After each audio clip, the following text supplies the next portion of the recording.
I was held by kidnappers for 7 days. All because of one sentence from my CEO wife. Use him for the exchange. He's sturdy. He can take it. I am her husband. We've been married for 3 years, yet she doesn't even remember my birthday. Her childhood sweetheart had merely grazed his skin, and she was in tears, heartbroken. Meanwhile, I was living a hell worse than death in a kidnapper's den for a week. When she finally remembered to bring the ransom money, her assistant, trembling, handed her a piece of paper. Ms. Sterling, Mr. Hayes has already been picked up by the eldest daughter of your rival family. This is the divorce agreement. When the phone rang, I was stewing soup for her. Elena Sterling's voice cut through the receiver, cold, urgent. Julian has been kidnapped. I turned off the stove. The rolling bubbles in the pot went still instantly. Address, I said. The abandoned factory in the West End. They want $3 million or a person to trade places. She paused, her tone carrying an unquestionable command. You go trade for him. My hand gripped the phone, knuckles turning white. Why me? You're sturdy, you can take it, she answered quickly, as if stating the most obvious fact. Julian's health is fragile. He can't handle that. The kitchen faucet wasn't fully closed. Water dripped onto the stainless steel sink. Drip, drip, smashing into my heart. We had been married for 3 years. She never remembered my birthday, didn't know I was allergic to seafood, and didn't even know that this sturdy body had taken a knife for her 3 years ago, leaving a scar on my back to this day. That scar ached piercingly on rainy days. Today was a rainy day. Fine. I said just one word and hung up. Our wedding photo hung on the living room wall. In it, Elena was smiling slightly, but her eyes were looking elsewhere. Back then, I was full of joy, thinking it just took time to melt a block of ice. Now I knew. Ice doesn't melt for you. Ice just gives you frostbite. I didn't take anything. I just grabbed the car keys. I walked out, drove, and headed west. I didn't even think about calling the police. Because I knew that for Elena Sterling, Julian Thorne's safety was more important than anything else, including my life. The doors of the abandoned factory were wide open, like the mouth of a giant beast. I walked in. Darkness swallowed me. Then came the 7 days. How long is 7 days? It is the sound of fists landing, the dull thud of iron pipes against leg bones, the freezing shock of dirty water splashed on your face, the endless hunger and pain. Every day they asked me, where's Elena Sterling's money? I kept my eyes closed and didn't answer. I wanted to know more than they did. I started running a fever, my consciousness swaying between clarity and coma. I thought, maybe I'm going to die here. Die in a corner no one remembers. On the 7th day, I thought the end had come. The iron door made a harsh grinding sound. Light flooded in, and I subconsciously blocked my eyes with my arm. I heard footsteps, very light, stopping in front of me. Not the heavy tread of the kidnappers. I thought it was Elena. Had she finally remembered me? I struggled to lift my head, blood and sweat pasting my eyes shut, my vision a blur. Against the backlight stood a silhouette. Tall, slender, but not her. A strange female voice spoke, cool and clear. Caleb Hayes. I didn't have the strength to answer. She crouched down, brushing away the hair stuck to my forehead with blood, her movements gentle. I am Serena Vance. She looked at me, enunciating clearly. I'm here to save you. The smell of hospital disinfectant gave me a real sense of being alive. I lay in a hospital bed, my left leg in a cast, my body covered in injuries. The doctor finished his examination and shook his head as he walked out, muttering, another half day and it would have been too late. The ward was quiet. Serena Vance sat on the chair beside me, peeling an apple. Her hands were skilled. The peel came off in one continuous spiral without breaking. Why save me? I asked, my voice as raspy as sandpaper. She didn't look up, just continued peeling. Elena Sterling's biggest rival is the Vance Group, she said. She cut the peeled apple into small pieces, stuck a toothpick in one, and handed it to me. My father is the chairman of Vance Corp. For Elena's husband to be killed by kidnappers would be excellent news for us. I looked at her and didn't take it. Her reason was direct, cold, yet far more sincere than Elena's. You're sturdy. But you didn't let me die. She withdrew her hand and ate the piece herself. Her biggest weakness is now in my hands. This deal is worth it. I pulled at the corners of my mouth, but it tugged at the wounds on my face, making me hiss in pain. She didn't come, I said, stating a fact that seemed to have nothing to do with me. No, Serena said. When my people arrived, the kidnappers were getting ready to dispose of you. They waited 7 days and didn't see a dime. It was expected. My heart didn't even ripple. It was like stagnant water. Maybe it had already died on the way to the factory. Do me a favor, I said. Serena raised an eyebrow. signaling me to continue. Find me a lawyer. Half an hour later, a lawyer in a suit appeared in the ward. I leaned back against the headboard and, in the clearest language possible, stated my demands. The lawyer's pen flew across the notepad. Mr. Hayes, are you sure? Regarding the division of assets. I'm leaving with nothing, I interrupted him. Everything that belongs to her, give back to her. Everything I had before the marriage stays mine. She bought the house, it's hers. I bought the car, it's mine. The lawyer paused, then nodded. Understood. Also, I looked at him. Please get this divorce agreement to Elena Sterling, to the CEO, as soon as possible. Now. After the lawyer left, the ward fell silent again. Serena looked at me, her eyes holding a hint of curiosity. You don't seem surprised at all. No. I closed my eyes. The darkness of those 7 days flashed through my mind. It was enough. Meanwhile, at a private hospital on the east side of Chicago, Elena Sterling was nervously watching a doctor dress a scratch on Julian Thorne's hand. Doctor, will it scar? His skin is very sensitive. Rest assured, Ms. Sterling, it's just a superficial scratch. Julian, face pale, leaned against Elena and said weakly, Elena, it's all my fault. If I hadn't insisted on going out to sketch. It's not your fault. Elena immediately soothed him, her voice a gentleness I had never heard. It's my fault for not protecting you. Her assistant rushed in, looking awkward. Ms. Sterling, the $3 million is ready. The kidnappers. Only then did Elena seem to remember something, frowning slightly. Is Caleb still with them? Her tone held a trace of impatience, as if I weren't her husband, but a nuisance. Let's go ransom him. She stood up and said to Julian, Wait for me here. I'll be back soon. The convoy drove toward the abandoned factory in the west. Elena sat in the back seat, thinking about what attitude she should take when she saw Caleb. Give him some money to smooth things over? He had always been obedient and easy to dismiss. She had already prepared her speech. The car stopped at the factory entrance. The surroundings were dead silent. The assistant's phone suddenly rang. He answered, the color draining from his face instantly, his body starting to tremble. Ms. Sterling. He hung up, turned around shaking, and pulled a document just received via fax from his briefcase. Ms. Sterling, the assistant's voice cracked. Mr. Hayes. He's already been picked up by the eldest daughter of the Vance family. What did you say? The assistant handed the paper to her. At the top were the glaring words, Divorce Settlement Agreement. He dares. Elena snatched the paper, her gaze falling to the end. In the signature block, the name Caleb Hayes was written with sharp strokes, as if trying to cut through the paper. She gripped the agreement tight, knuckles white from the force. Impossible. Caleb, that man, was always docile and silent in front of her. In 3 years of marriage, he had never said no to her. His life depended on her. How dare he divorce? On what grounds? Where is he now? Elena's voice was cold as ice.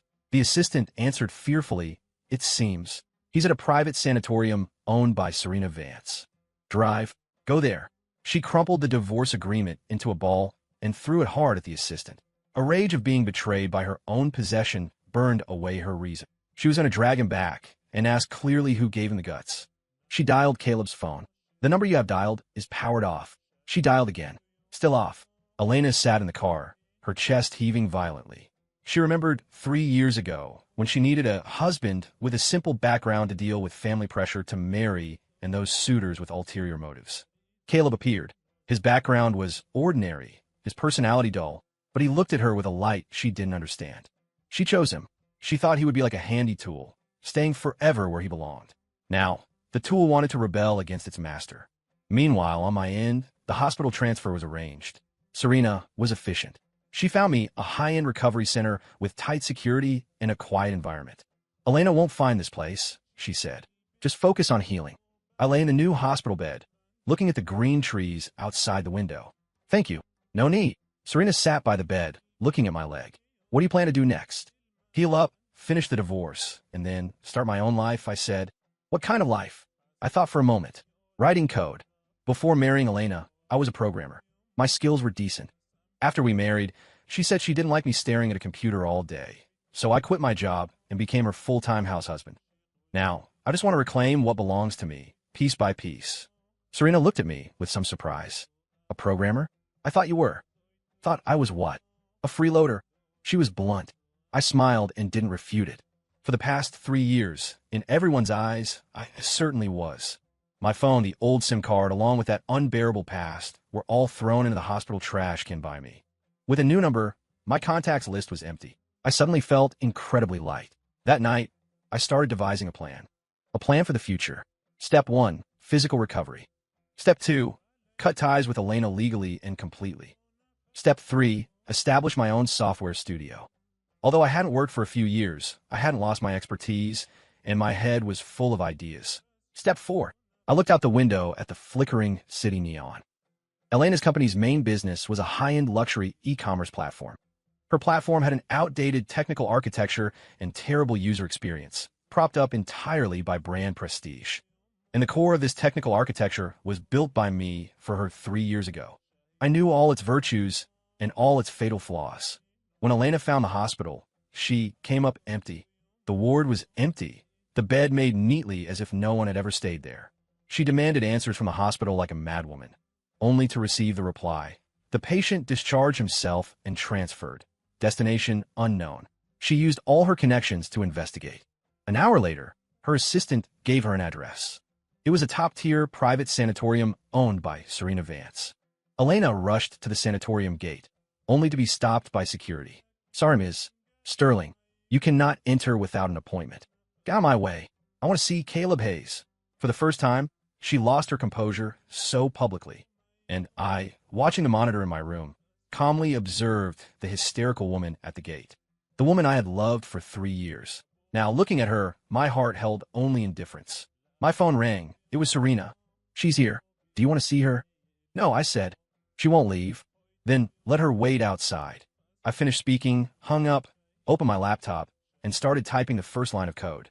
The noise outside had nothing to do with me anymore. Elena stood at the gate of the sanatorium for 2 hours. From initial fury to later restlessness. And finally, when night fell and the cold wind pierced her expensive custom coat, a strange sense of powerlessness seized her. This was an experience she had never had in her life.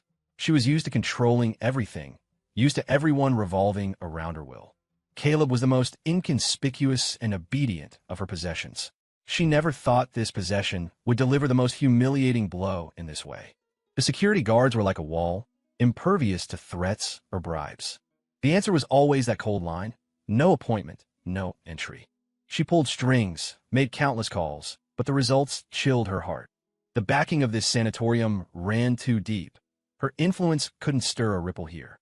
Finally, she had to retreat to her car in disgrace. The assistant didn't dare breathe loud. "Go back and investigate." Elena's voice was hoarse, suppressing anger. "Find out exactly what the relationship is between Caleb and Serena Vance. When did they hook up?" She couldn't accept it. That man, who dared not even lift his head in front of her, how could he climb up to a woman like Serena? It must be a trap Serena set to deal with her. Caleb was just a pawn being used. Yes, that must be it. Thinking this way made her feel slightly better. She returned home, pushed open the door, and inside was pitch black and cold. Usually at this time, no matter how late, a light would be left on for her in the living room. In the kitchen, there would be warm soup. Caleb would walk out of the study or bedroom, take her bag, and ask softly, "You're back? Are you tired?" She never responded. She felt it was what he should do. But today there was nothing. Only dead silence. She stood in the entryway, suddenly feeling that this home she had lived in for 3 years had become incredibly strange. The air seemed to retain Caleb's scent, but the man was gone. For the first time, she felt an emotion called emptiness. Just then, her phone rang. It was an unfamiliar number. She picked up, and a voice she knew to her bones, yet strange enough to make her heart tremble, came through.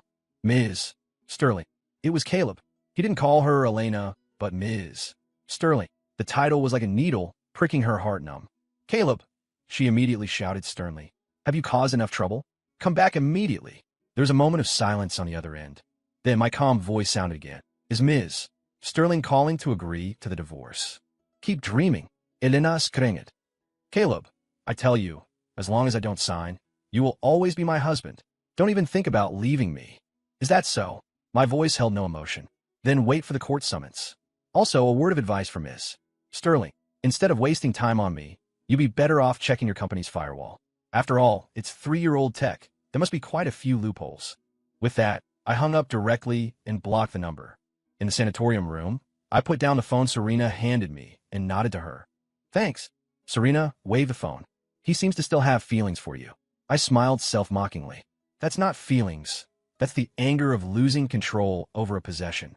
I knew her too well. She didn't love me. She loved my obedience, her absolute control over my life. Now I had taken back my freedom. I was going to let her know exactly what she had lost. I opened my laptop, the screen's light reflecting on my face. I looked at a piece of code I had just finished, a precise scanning program capable of pinpointing all backdoors and vulnerabilities in a specific network architecture. For example, Elena's company's e-commerce platform. That was the empire I built for her with my own hands. Now, it was time for me to sound its death knell myself. The next half-month was unusually disciplined. Rehabilitation training every morning, coding all afternoon and evening. My leg was improving day by day. I could already walk slowly with cane. And my new project was advancing rapidly. Serena became a regular visitor to my ward. She no longer looked at me with scrutiny or utility, but became genuinely interested in what I was doing. She would pull up a chair and sit beside me, watching the code scroll rapidly across my screen, occasionally asking a question or two. What is this you're making? A completely new underlying architecture for e-commerce, I explained. Safer, more efficient, with computing power 3 times that of the current mainstream architectures and lower cost. Serena's eyes lit up. Born into a business family, she immediately understood the value of this thing. Who do you want to sell it to? Not selling. I shook my head. I'm going to use it to build a platform that belongs entirely to me. A free, open-source developer community where the service and security far exceed all paid platforms. Serena was stunned. Free? Then how do you make money? Reputation, I said. In the tech field, a top-tier reputation is worth more than money. I want everyone to know who the real authority in this field is. I didn't want money. I wanted a voice. I wanted Elena to watch helplessly as the thing she once dismissed became a height she could never reach. Serena was silent for a long time, then smiled. Caleb, you're a madman, but I like it. She stood up and extended her hand to me. Let's formally introduce ourselves. Serena Vance, your future partner, your tech, plus the Vance family's resources and channels. We can make this huge. I looked at her, then reached out and shook her hand. Caleb Hayes. Our cooperation truly began from this moment. On the other side, my lawyer reported that the divorce lawsuit wasn't going smoothly. Elena refused to sign and used her legal team to delay the court date on the grounds that marital relations have not completely broken down. She wants to drag you out, the lawyer said over the phone. Mr. Hayes, in cases like this, if one party firmly disagrees, the first lawsuit often won't grant the divorce. We need to wait for a 6-month cooling-off period before suing a second time. It doesn't matter, I said calmly. Just follow the procedure. I'm in no rush. I really wasn't in a rush. A marriage certificate couldn't trap me anymore. While she thought she could control me with that piece of paper, I had already started my game. A week later, on a top domestic tech forum, an anonymous technical analysis article signed C was quietly published. The article title was an investigation into 7 fatal security vulnerabilities in the Aegis architecture. The Aegis architecture was the very underlying framework I had designed for Elena's e-commerce platform 3 years ago. Only her company's core technical team and I knew this name. The article didn't name names. It was purely from a technical perspective, using the most detailed, irrefutable arguments to dissect every fatal weakness of this architecture in the current network environment. This article was like a depth charge. Initially, it just circulated within small tech circles, but soon, its professionalism and subversive nature attracted the attention of more and more heavyweights. Riposte, discussion, vérification. Then, the entire internet security circle exploded. Any company using architecture similar to Aegis felt like they had been stripped naked, exposed to the eyes of every hacker. A panic targeting the Sterling Group e-commerce platform was quietly spreading. Elena found out about this during a crucial investor meeting. Her chief technology officer, CTO, rushed into the conference room, face pale, interrupting her speech. Ms. Sterling, something bad has happened. Elena frowned, displeased with his loss of composure. What is it that has you so panicked? The CTO handed the tablet to her, his voice trembling. Look at this. Our platform's technical architecture has been completely dissected and published online. Now rumors are flying that our platform could be breached at any moment. Several partner brands have already called to inquire. Elena took the tablet and looked at the article's sign. See, the name Aegis. It made her heart skip a beat. She suddenly remembered what Caleb had said on the phone that day. Instead of wasting time on me, you'd be better off checking your company's firewall. After all, it's 3-year-old tech. There must be quite a few loopholes. It was him. The thought sprang up, freezing her to the bone. She had always thought Caleb was just a programmer who knew some code, an accessory she could discard at will. She never imagined he possessed such terrifying power. That article was like a scalpel, precisely cutting open the heart of the business empire she was most proud of, exposing its most fragile parts to the world. Useless. She couldn't suppress her anger, slamming the tablet onto the floor. I pay so many of you, and you can't find a single bug? Fix it immediately. At all costs, minimize the impact. The meeting ended unhappily. Investors left with looks of doubt and caution. Sitting in the empty conference room, Elena felt a panic she had never known before. This terrified her more than the kidnapper's ransom demand, because this shook the foundation of her career. She returned to her office, subconsciously wanting to find someone to talk to, only to find she couldn't find a single person in her contacts list. Just then, Julian called. He had been recuperating at home since his discharge, his voice sounding weak as always. Elena, I heard something happened to the company. Are you okay? If it were usual, she might have patiently comforted him. But right now, Julian's concern only made her incredibly irritable. Wasn't he the cause of all this? If it weren't to trade for him, she wouldn't have reached this point with Caleb. Caleb wouldn't be retaliating this way. I'm fine, she interrupted him coldly. Just rest. With that, she hung up. Irritated, she clicked on the news, and a financial alert popped up. Vance Group invests millions to back emerging tech team C-Labs, high-profile entry into e-commerce infrastructure market. In the news photo, Serena Vance stood in the center of the press conference in a sharp business suit. And beside her stood a man. The man wore a fitted dark gray suit, posture upright, hair groomed meticulously. Though he leaned on a cane, he didn't look pathetic at all. Instead, it added an air of steady elegance. He turned his head, saying something to Serena, a faint, confident smile on his lips. His eyes were bright and sharp, like stars tempered in fire. That was Caleb Hayes, a radiant Caleb she had never seen before, a stark contrast to the man in her memory who always wore old T-shirts, taciturn with dim eyes. Elena stared fixedly at the photo. Her heart felt clenched by an invisible hand, hurting so much she couldn't breathe. It turned out he wasn't incapable of shining. It was just that his light never shone for her. Her hands trembling, she dialed the number she had long blocked. This time, she didn't roar. Her voice held a panic she hadn't realized and a trace of pleading. Caleb, let's talk, okay? Her answer was the cold system prompt. Hello, the user you have dialed is on another call. Please try again later. She didn't know that at this moment, I was standing with Serena in the newly rented office of C-Labs, watching the traffic outside. My new phone had no missed calls, because all of Elena's numbers had long been permanently blocked by me. Her world was in chaos, and my new world had just begun. Elena never imagined she would be the one shut out. Standing downstairs at the high-tech park where C-Labs was located, the receptionist politely but distantly told her, Sorry, Ms. Sterling, you cannot go up without an appointment. Mr. Hayes is in a meeting. That sentence again, identical to the sanatorium security. Blood rushed her head. She gripped her platinum bag, nails digging deep into the expensive leather. Through the clean floor-to-ceiling glass of the lobby, she could see young people wearing C-Labs badges walking by the elevators, their faces glowing with a vitality and excitement long absent from her own company. This was Caleb's new world, a new world without her, born because of her. She sat in her car for an entire afternoon. She saw Caleb and Serena walk out of the building side by side. Serena was laughing, and Caleb tilted his head slightly to listen, his face showing a genuine relaxation she had never seen. The sunset bathed them in a golden glow, creating a harmony that stung her eyes. In that moment, an emotion deeper than anger and unwillingness, like freezing seawater, drowned Elena. It was panic. She realized Caleb was truly moving away from her. Not throwing a tantrum, not playing hard to get, but building a brand new life she could not set foot in. She drove back to the empty house, feeling a bone-deep loneliness for the first time. She opened the fridge. It was empty. Only a jar of sauce sat in the corner, something she didn't recognize. She remembered. It was the mushroom sauce Caleb made himself.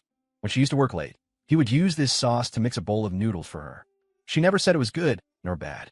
She just ate silently and continued working.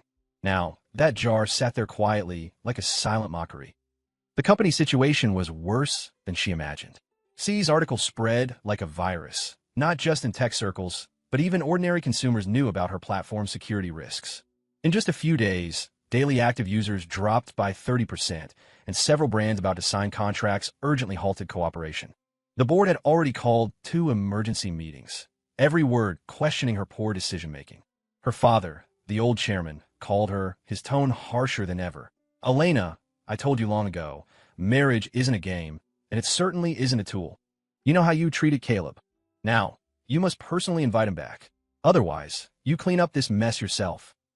Hanging up, Elena slumped at her chair. Invite. Once upon a time, she had only commands for Caleb. She picked up her phone, found the block number, and sent a text using her assistant's phone. She edited the content for half an hour, finally leaving just a few words. "Caleb, let's meet. At the old place." The old place was the cafe where they first met. She thought this would at least evoke a shred of memory. However, she waited for 2 hours, the phone quiet as a stone. Instead, Serena called her, her tone relaxed like chatting. "Ms.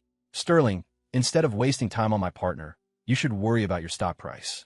Oh, right, I forgot to tell you, Caleb is allergic to seafood. Don't crowd him in the future. I'm afraid something might happen to him." With that, Serena hung up. Elena gripped the phone, cold all over. Seafood allergy. She had never known. My first official celebration dinner with Serena was at a very private Hawaiian cuisine restaurant. C-Lab's first angel round was going smoothly. The Vance family investment was just a stepping stone. Several top VC firms had caught the scent and offered valuations far exceeding our expectations. "You're the hot commodity in the circle now." Serena poured me tea, smiling. "Those VC bosses are about to break down my door just to see you." "Just a good tech demo," I said calmly. "More than that." Serena shook her head, her eyes serious. "What they see is that ruthlessness in you. Ruthless to yourself, and even more ruthless to your enemies." I smiled and didn't speak. The waiter began serving dishes. One was steamed crab, rich with roe and meat, smelling delicious. Serena immediately frowned and said to the waiter, "Please take this dish away and exchange it for something else." She turned to me with a hint of apology. "Sorry, I overlooked it. I forgot you don't eat seafood." I was slightly stunned. "How did you know?" "I saw your medical report from the hospital last time," she answered, as if it were natural. "It said you have an allergic constitution, especially to shellfish. As a partner, I have to keep these things in mind." I looked at her, something in my heart gently touched. In 3 years of marriage, Elena probably only knew my name was Caleb Hayes. Yet Serena, whom I'd known for barely a month, had already memorized my physical vulnerabilities. The atmosphere of the meal was excellent. We talked about future plans, about code, the market, and how to build a grander tech empire. My spirit was relaxed and focused as never before. This was the world I truly loved and excelled in. After dinner, Serena drove me back to the sanatorium. Just as the car stopped at the entrance, a figure rushed out of the shadows and blocked the car. It was Elena. She looked haggard. Her usual exquisite makeup couldn't hide the fatigue and pallor on her face. She stared fixedly at the passenger seat, at me. I rolled down the window, looking at her expressionlessly. "Something wrong. Caleb, get out. We need to talk." Her voice was hoarse, carrying an imperceptible tremor. "I don't think we have anything to talk about," I said. "If it's about the company, you're looking for the wrong person.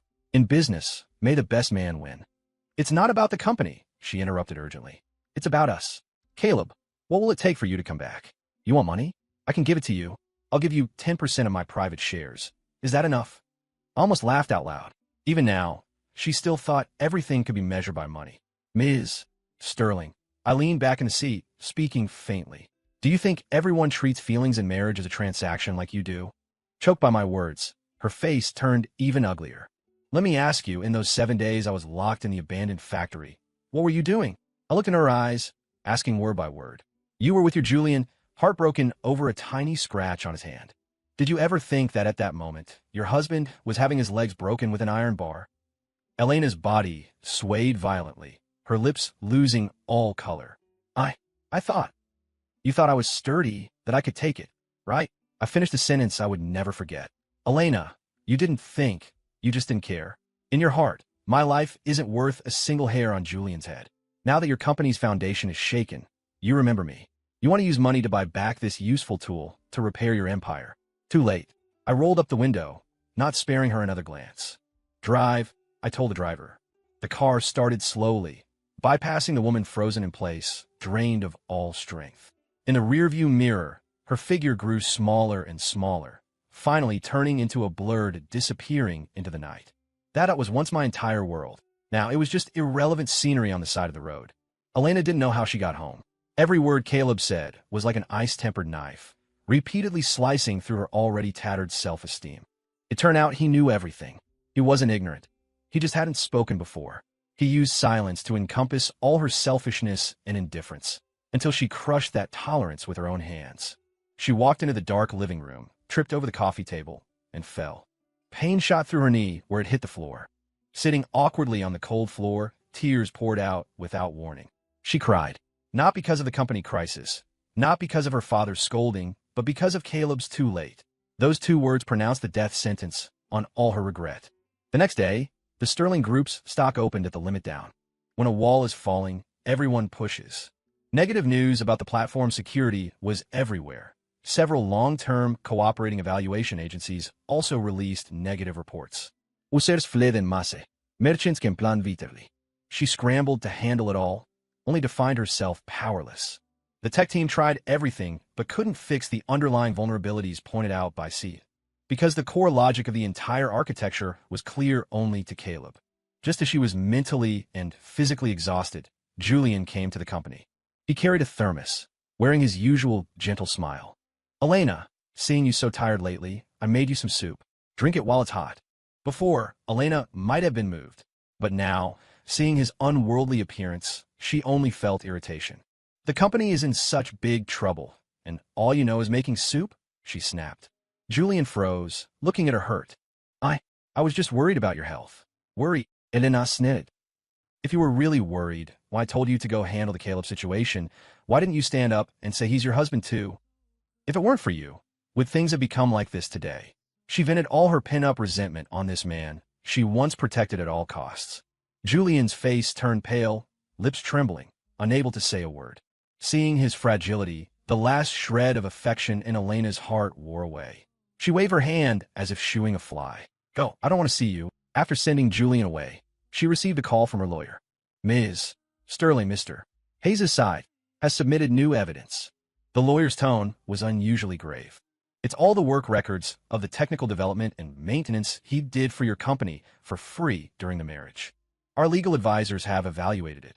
If he pursues the value of this labor, it could involve a redetermination of company equity.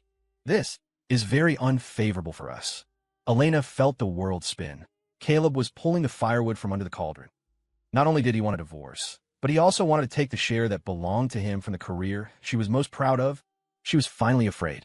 She thoroughly realized exactly what kind of person she had lost. She grabbed the phone on the desk, trembling as she dialed her lawyer, voice hoarse, carrying a humbleness and compromise never seen before. Tell Mr. Hayes' lawyer, I agree to the divorce.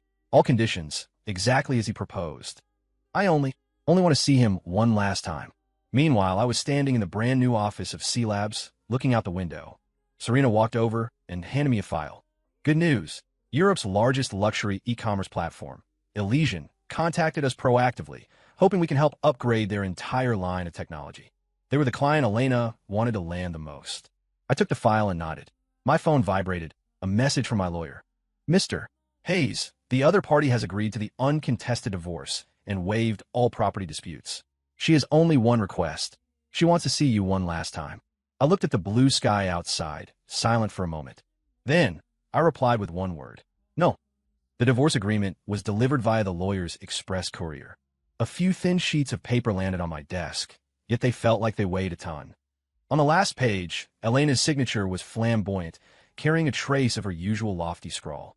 But at the end of the last stroke, one could see a jarring, slightly trembling ink smudge, as if signing those words had exhausted all her strength. My lawyer said on the phone, Mr. Hayes, the other party has fully agreed to all our conditions, and the division of assets is complete. Legally speaking, you and Ms. Sterling no longer have any relationship. Good. I hung up, picked up the agreement, glanced at it, and then threw it into the shredder by my hand. The harsh motor sound rang out. That oppressive 3-year marriage, along with that woman's name, was cut into unassemblable fragments. No thrill of victory, no joy of revenge. In my heart, there was only the calm of dust settling. Like pulling a tooth that had been rotten for a long time. The process might be bloody, but once it's out, the whole world is clean. When Serena pushed the door open, I was at the computer refining the project plan for C Lab's first commercial venture. She glanced at the whirring shredder, then at my calm profile, and smartly asked nothing. She simply placed a steaming cup of coffee by my hand and whispered, "The first technical briefing with Elysian is in half an hour. Here is their preliminary requirement document." Okay. I took the document, my eyes immediately drawn to the dense technical parameters. The aroma of coffee filled the air, mixed with the faint smell of ink and the unique scent of running electronics in the new office. My fingers danced across the keyboard, rows of code constructing a brand new world before my eyes. This was the life I should have had. Focus, creation, turning wisdom into power that changes the world. And Elena Sterling was just a feverish nightmare before this life began. Now, the dream was over. On the other side, Elena's world was just beginning to collapse. When her lawyer told her that Caleb had refused her request for a final meeting, she was sitting in that empty, cold home. The massive crystal chandelier emitted a pale light, illuminating her equally pale face. "Won't see me." She murmured the words, as if unable to understand their meaning. How could he not see her? She had laid down all her pride, agreed to all the humiliating conditions. She just wanted to see him one last time, to personally say, "I'm sorry." Why wouldn't he give her even this chance? She stood up unsteadily, wandering through the familiar house. Everything here used to be kept in perfect order by Caleb. The coat she casually took off would appear neatly in the cloakroom the next day.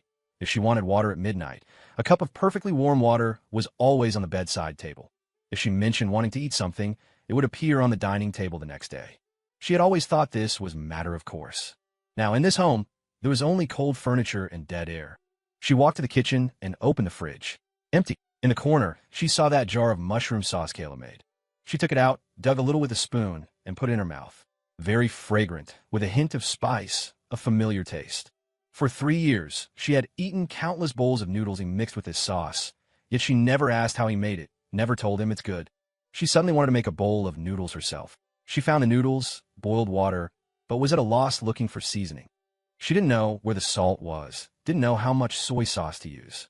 In the end, the noodles were a mess, salty, astringent, hard to swallow. Holding that bowl of noodles, squatting on the cold kitchen tiles, she finally cried out loud like a lost child. The crying echoed in the empty villa, but no one would ever walk over again, awkwardly but gently patting her back, asking softly, "What's wrong?" A few days later, a dark red divorce certificate was placed on her vanity next to the marriage certificate. One was a beginning, one was an end. She picked up the divorce certificate, seeing her name and Caleb's separated on 2 pages, like 2 strangers who would never intersect again.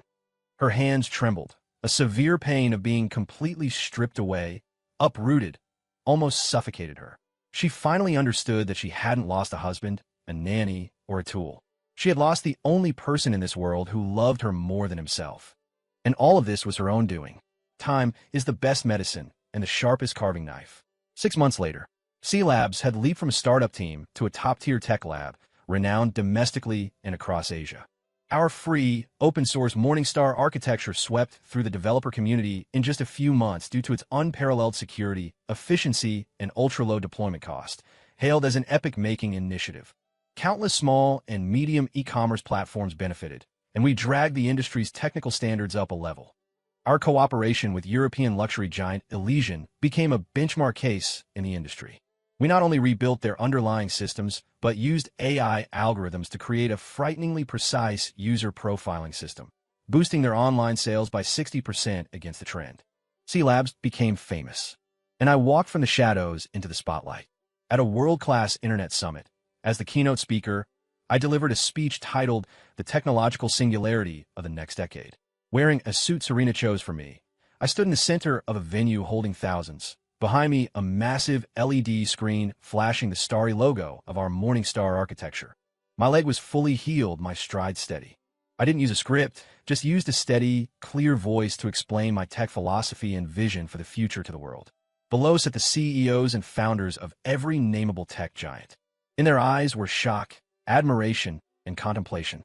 I saw a whole new world unfolding before me, and I stood at its center.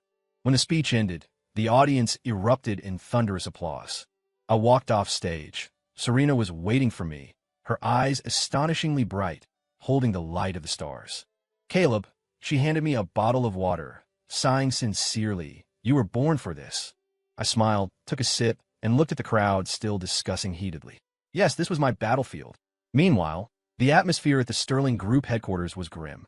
To cope with the plummeting stock price and mass brand exodus, Elena was forced to sell the company's two most profitable non-core businesses and lay off nearly a third of the staff just to stabilize the situation. But the company was severely damaged, falling from industry leader to a second-rate level, struggling to survive. She was no longer the undisputed queen. At board meetings, she could only grit her teeth through the doubts and reprimands of the elders. Subordinates who once fawned over her now looked at her with contempt and distance. The TV in her office was broadcasting the Internet Summit. She saw Caleb on stage. He looked so strange, yet so familiar. Strange was the effortless confidence and radiance. Familiar were his deep eyes and straight nose bridge. Every technical term he spoke, every future blueprint he described, was like a knife plunging deep into her heart. He knew so much. He had such grand ambition and talent. And in 3 years of marriage, she never cared, never noticed. She only thought him dull, boring, a nerd unworthy of her. How laughable. Just then, Julian walked in. He still looked frail, holding a bouquet of flowers. "Elena, don't be too tired. The weather's nice outside. Shall I accompany you for a walk?" If it were before, Elena might have felt moved. But now, looking at his detached from reality appearance, she felt an uncontrollable disgust. It was for this man, for his hypochondriac fragility, that she gave up her true treasure. "Get out." She squeezed the word through her teeth. Julian froze, dropping the flowers. "Elena, you—" I said, "Get out. Do you not understand English? Take your flowers and get out of my world. I never want to see you again in my life." She finally understood that her so-called love was just possessiveness over an exquisite doll. And now, she didn't even have the energy or mood to possess it. Julian, frightened pale by the finality in her eyes, scrambled out of the office. In the huge office, only Elena remained, with the radiant man on the TV. One in the sky, one in the mud.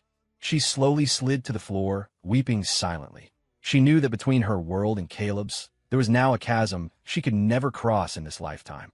1 year later, late autumn night, a charity auction gala was being held at the city's premier hotel. Serena and I attended as representatives of C-Labs. This year, C-Labs achieved massive commercial success, and we established a special charity fund dedicated to funding tech education in impoverished areas. Wearing a dark blue velvet suit, I moved through the fragrance and shadows, handling the commercial flattery and social pleasantries with ease. Serena, in a long burgundy dress, stood by my side, smilingly introducing me to guests from all sectors. Our tacit understanding needed no words. A look was enough. Halfway through the banquet, I want to get a glass of champagne. As I turned, my steps paused. Not far away, a somewhat lonely figure stood in an inconspicuous corner. It was Elena. She saw me too. She had lost a lot of weight. The fitted gown looked a bit empty on her.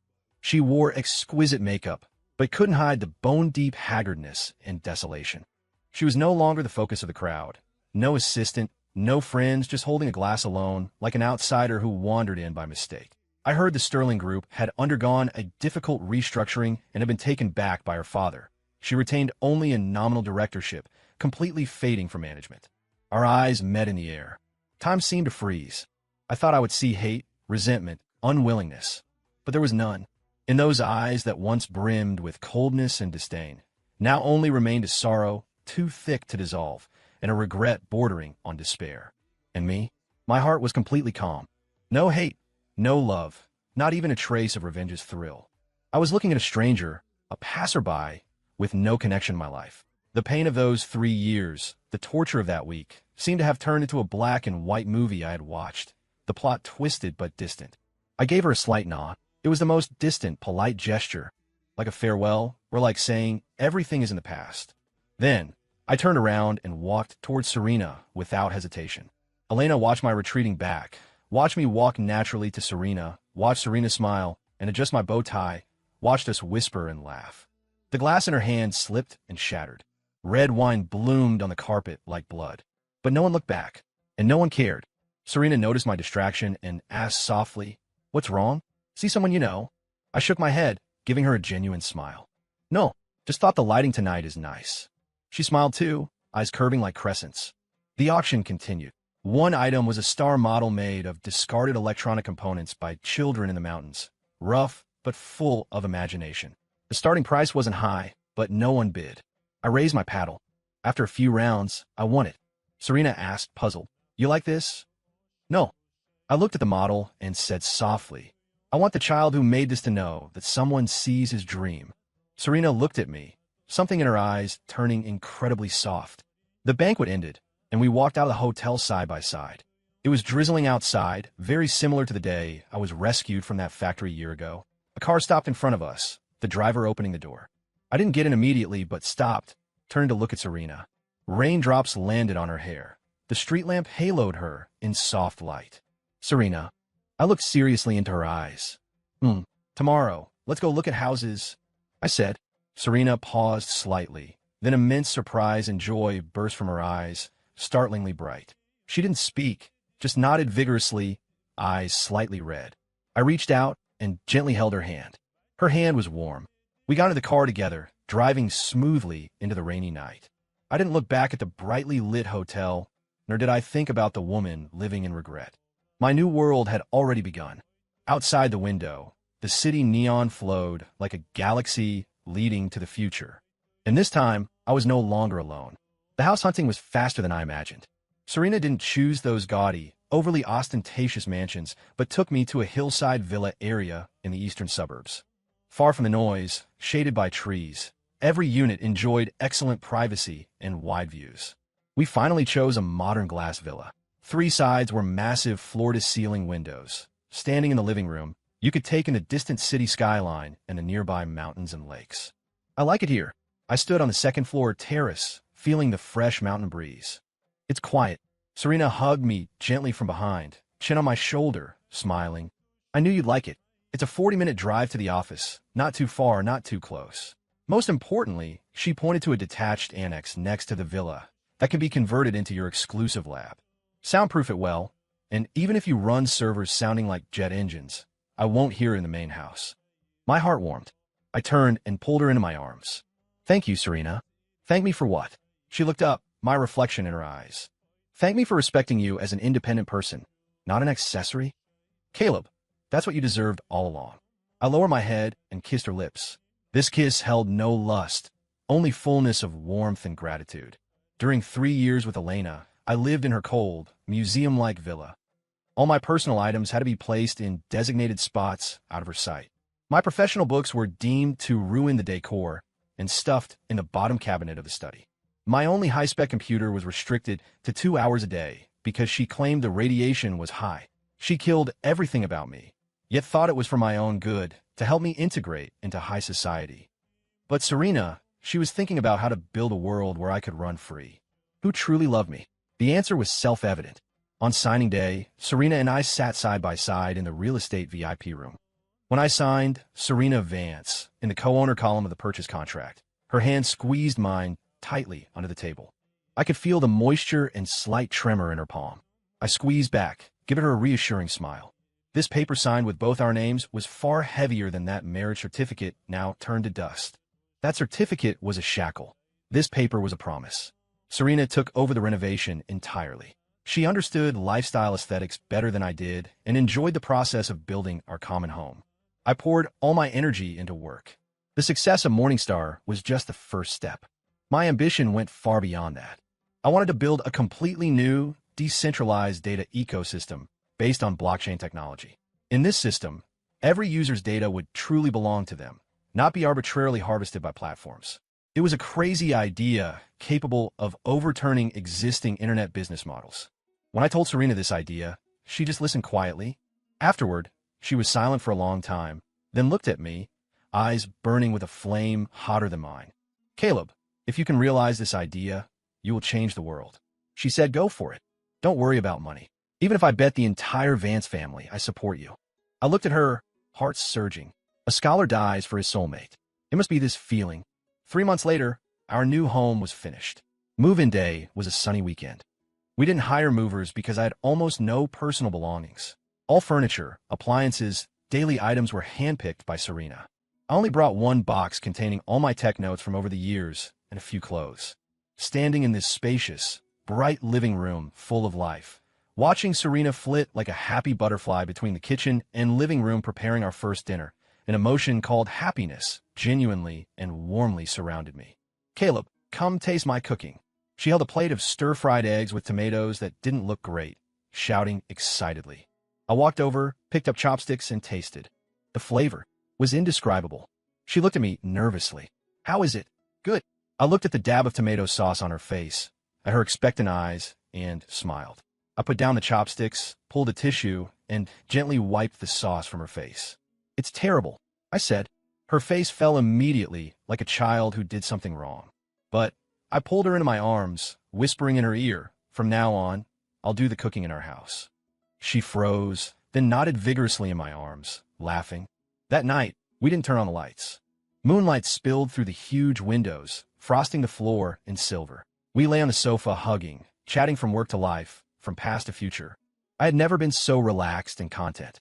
This house was no longer a cold building, but our home, a harbor where I could drop all defenses and sleep peacefully. And that so-called home from before, I had thoroughly forgotten it in the corner of memory, unwilling to touch it even a bit.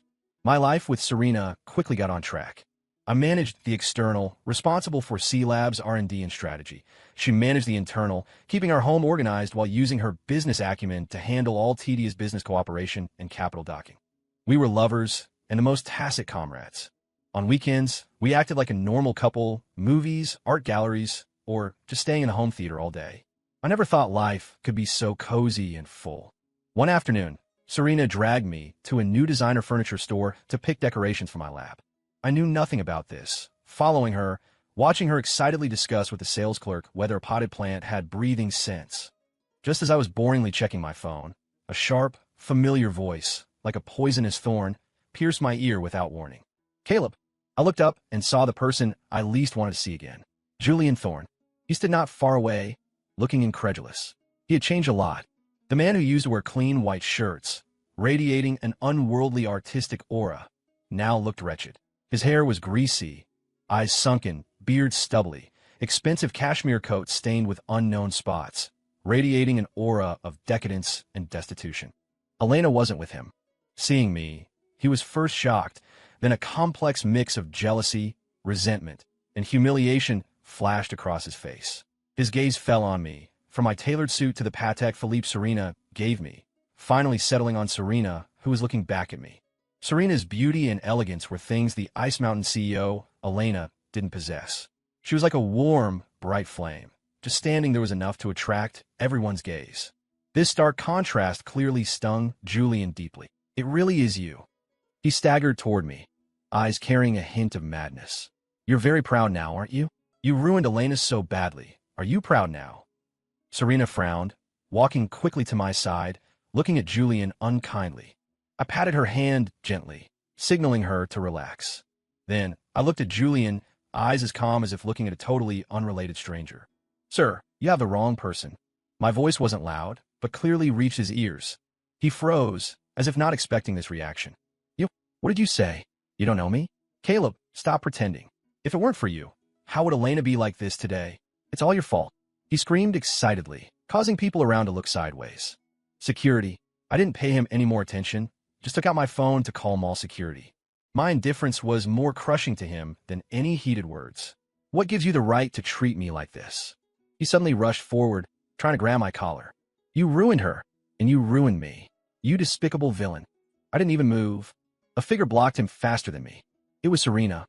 She raised her hand, precisely and forcefully grabbing Julian's wrist, eyes cold as ice. "Get your dirty hands off," she said word by word.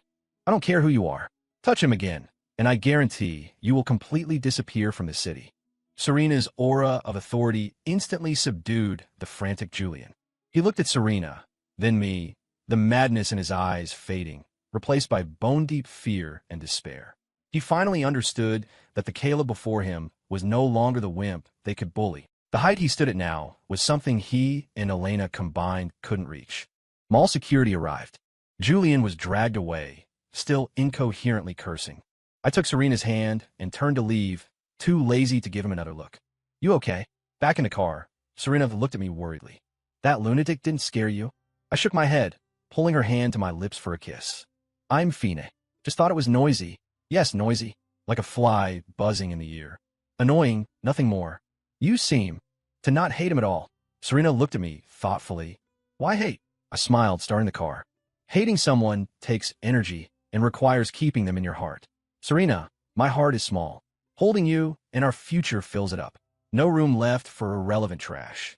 The car drove smoothly away from them all. I didn't see that after I left, Julian was kicked out by security, falling miserably to the ground. He watched my car, the limited edition Bentley Mulsanne Serena, gave me for my birthday, speed away. Like a stray dog abandoned by its master, he let out a despairing whimper.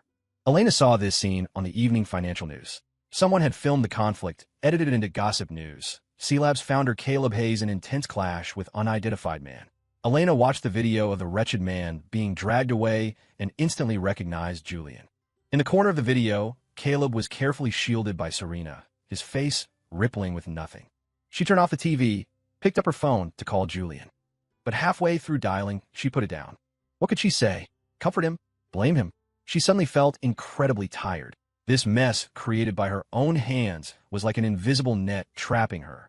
And the man she thought could never leave her had long flown out of this net, toward his own clear sky. Deep winter, heavy snow.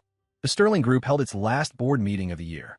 The topic was whether to completely shut down the e-commerce business that had lost money for 4 consecutive quarters. Elena attended as a figurehead director. She sat at the very end of the table, listening to her father and directors discuss surgically removing her once proud life's work from the group's map like necrotic flesh. No one asked her opinion. She was like a transparent person, a symbol of shame. After the meeting, everyone left in a hurry. No one greeted her. Soon she was alone in the huge conference room. Outside, snow fell silently, clothing the city in white. Looking at the gray sky, she suddenly remembered many years ago, on a snowy day like this, she worked late. Caleb waited in that old car, downstairs, for 3 hours. When she got in, she didn't say thanks, just complained about the cold and why the heater wasn't on. Caleb said nothing, just pulled a thermos for the passenger seat. Inside was piping hot cocoa. He said, I know you get cold easily. Drink something hot first. Back then, she didn't care. Now, the memory was a dull knife sawing back and forth on her heart. She returned to the empty villa and opened her computer. Pop-up news about C-Labs appeared automatically. C-Labs announces completion of Series C financing. Valuation breaks $100 billion USD. Founder Caleb Hayes named Time's most influential tech figure of the year. The photo showed Caleb standing at the NASDAQ bell ringing ceremony. He wore a crisp black suit, smiling Serena by his side. He looked confident, eyes bright, high-spirited. This photo was the last straw breaking Elena's nerves taut for a year. She finally broke down. Slumped on the cold desk, she cried loudly. She lost completely, utterly. After crying came dead silence. Drained of strength and soul, she sat there until dark. Then, as if deciding something, she took out paper and pen. She was going to write him a letter. She wanted to tell him all the regret, pain, and apology piled in her heart over the past year. She didn't know how long she wrote. Tears dropped on the paper, blurring the ink. She wrote about their first meeting, his white t-shirt, eyes clean as a child's. She wrote about their wedding, his sweaty palms, yet firm, I do. She wrote about every meal, every light, every cold shoulder he endured for 3 years. She wrote how arrogant, selfish, cold she was, trampling his hot heart into the mud. She wrote her shock at the divorce papers, jealousy, seeing him shine with a stranger. She wrote her pain learning of his allergy. She wrote about every cold, long night alone. Finally, at the end, she wrote with trembling handwriting, Caleb, I'm sorry. I know it's too late and meaningless. I don't ask forgiveness. I just want to tell you, I regret it. If life could start over, I would trade everything for a chance to know you again. Elena, who loved you. The next day, she drove personally to deliver this letter bearing all her humbleness and despair to the downstairs of C-Labs. She didn't have the courage to go up. She handed the letter to the receptionist, voice hoarse, pleading, please make sure to hand this letter personally to Mr. Caleb Hayes. The receptionist nodded politely. At that moment, I was in my home lab on a video call with Serena. She was on a business trip in Europe. We hadn't seen each other for 3 days. In the video, she wore a bathrobe, hair wet, complaining about how hard long-distance relationships were. I smiled listening to her, heart soft. My assistant knocked and entered, holding an envelope. Mr. Hayes, sent up from reception, addressed to you personally. I took the envelope, pausing slightly when my eyes landed on the familiar, scrawled, sharp handwriting. Serena on the video keenly sensed the change. What's wrong? Whose letter? I looked up, smiled at her, held the envelope close to the camera so she could see the writing. An old acquaintance, I said. Then, right in front of Serena, without opening it, I tossed it into the shredder by the desk. The machine started. That letter, likely full of regret and apologies, was instantly devoured, turning into meaningless confetti. Watching Serena's eyes light up on screen, I smiled. All right, trash handled. Let's continue discussing. For our honeymoon, Tahiti or Iceland for the aurora. Outside, the snow stopped. A ray of long-lost sunlight pierced the clouds, shining in, warm and bright. My new world was bathed in sun, haze-free. And that woman living in regret, her world would forever be a long winter without light. Serena and I set the wedding for April, when flowers bloom. The location was a private island bought by the Vance family, closed to the public, inviting only closest family and key partners. But news of the wedding swept the globe like a hurricane, hitting front pages of all major financial and tech media. Tech mogul Caleb Hayes weds heiress Serena Vance. C-Labs and Vance Group Alliance may rewrite global tech landscape. The news used a photo of us smiling at each other from the summit. This photo replaced news of Elena's company liquidation as the hottest topic among elites. Elena saw the newspaper in her father's study. The massive headline stung her eyes. Caleb's smile was radiant, something she had never seen. That light made her feel like dust. Her father, the old man who once scolded her strictly, now looked at her with a long sigh. Elena, it's time to let go. He isn't your Caleb anymore. From the moment you push him into that fire pit, he wasn't. Elena didn't speak, just gripped the newspaper, knuckles white. How did she let go? Everything Caleb had now, glory, status, wealth, and that woman should have been hers, if she hadn't been so stupid. But there are no ifs. She could only watch as the internet flooded with reports of the century's wedding. The invitation was designed by Caleb himself, a card thin as a cicada's wing with an embedded chip. When guests tapped it with NFC, a beautiful code-generated star animation bloomed on screen, forming the time and place. This alone ignited the tech world again. Serena's wedding dress was custom-made by top Italian designers, but the diamond arrangement matched the core code star map of Morningstar. She said, I want to wear your proudest work to marry you.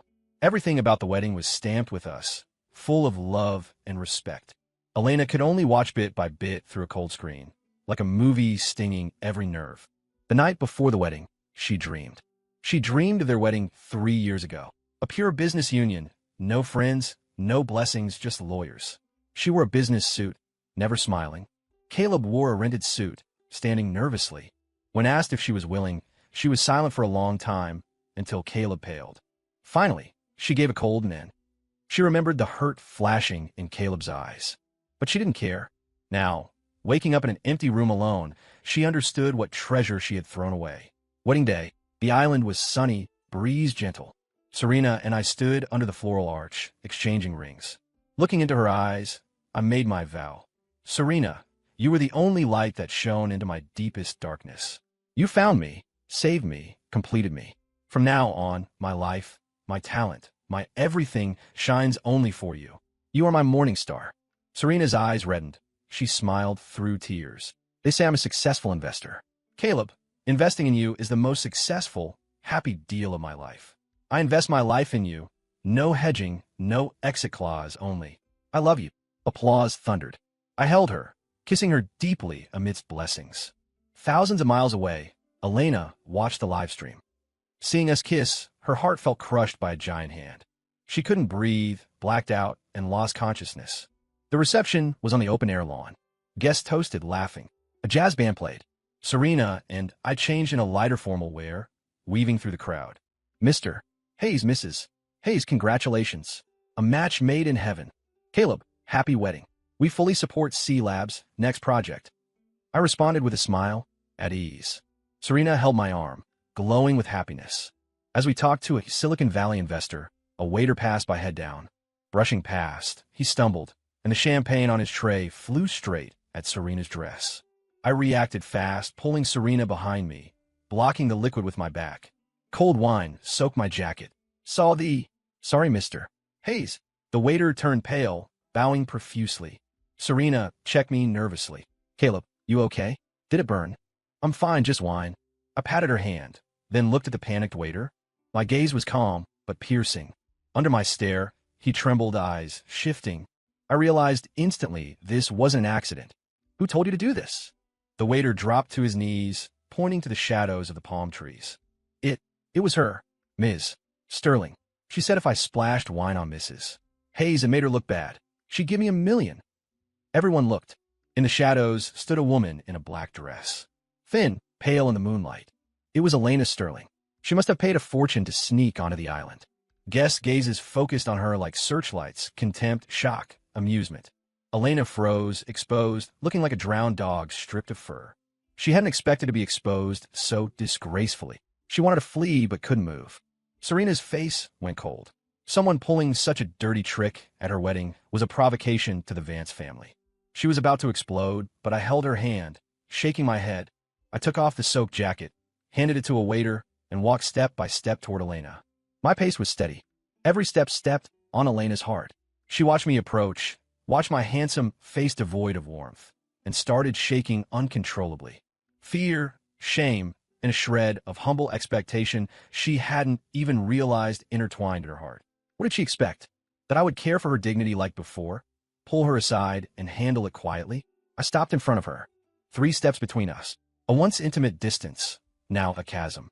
I didn't look at her, but waved to the head of security nearby. Manager King. My voice was calm, carrying an unquestionable order. Please escort this lady off my island.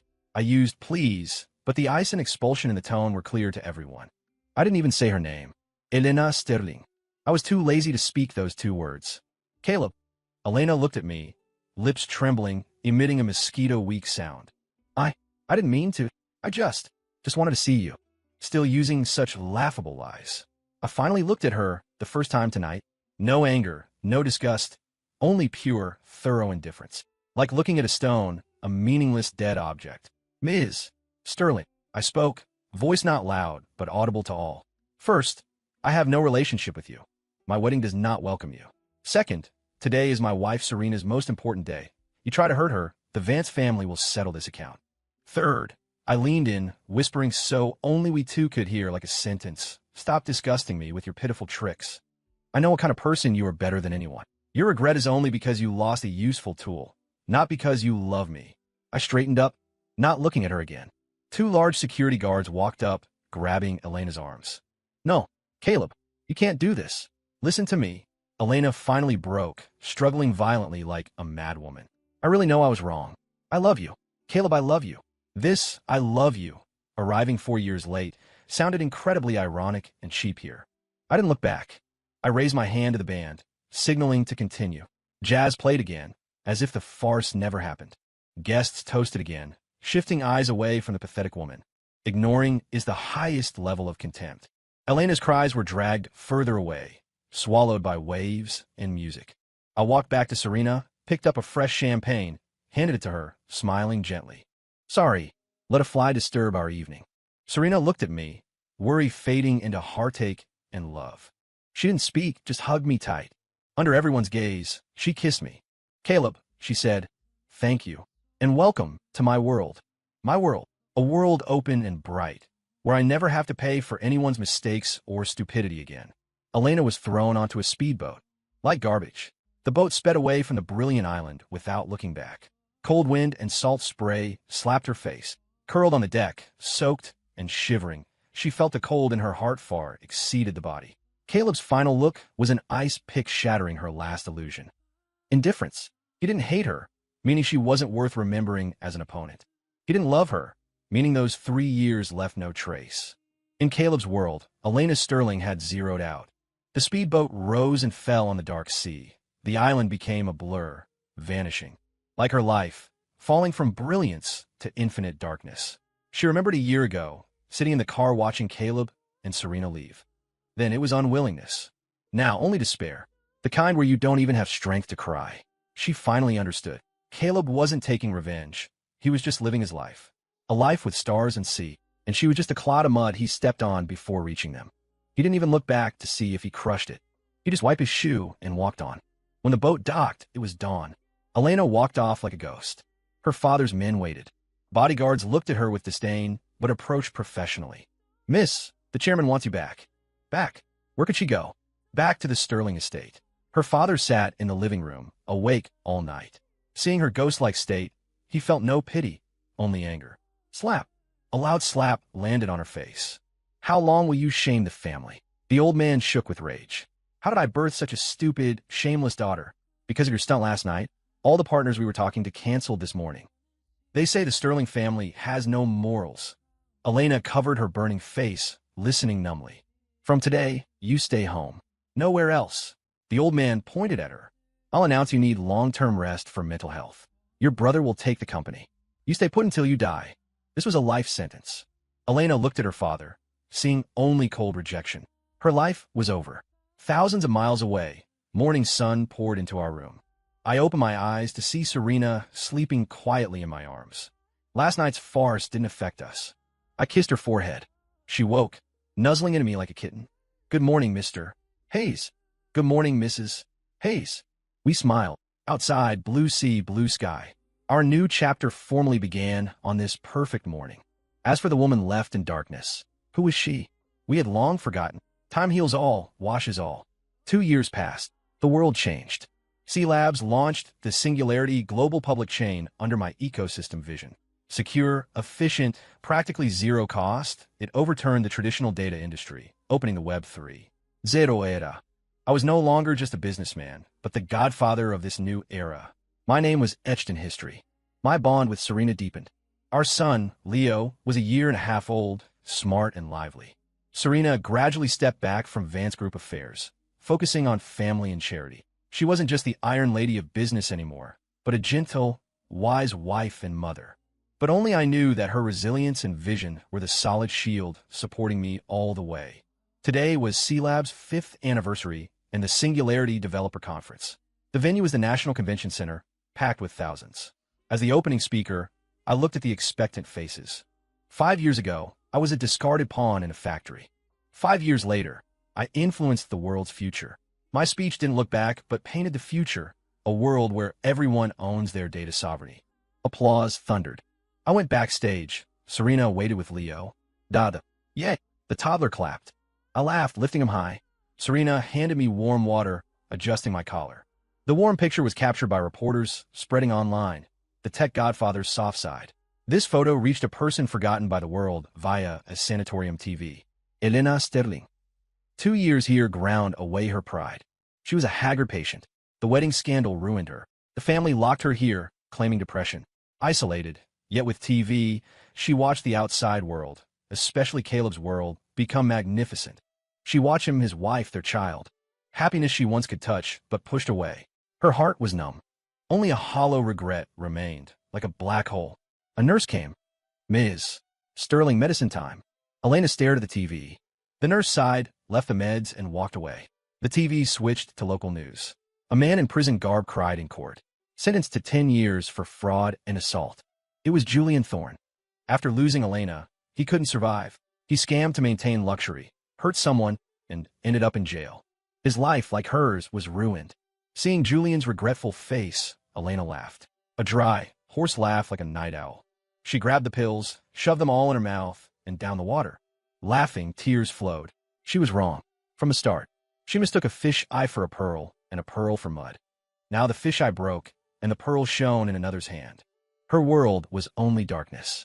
Leo's 3rd birthday. A small party on our lawn. Only close friends. Sunshine breeze. I was at the grill, failing at barbecue. Serena laughed, taking the tongs. Great scientist, go play with your son.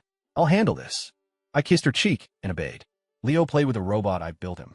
Leo liked the gift. Love it. Daddy is the best. He hugged me. I held him, looking at his clear eyes, heart soft. This was my everything. Halfway through, my assistant Marcus whispered to me. I raised an eyebrow. Let him in. A moment later, a simple-dressed, white-haired old man walked over. Elena's father. He looked aged, majesty gone. Mr. Hayes. He looked complicated. Sorry to intrude. Something wrong, Chairman Sterling? I was polite but distant. He handed me a document. This is a transfer for 30% of Sterling Group shares. I signed. You can be the majority shareholder. I didn't take it. Meaning, Elena.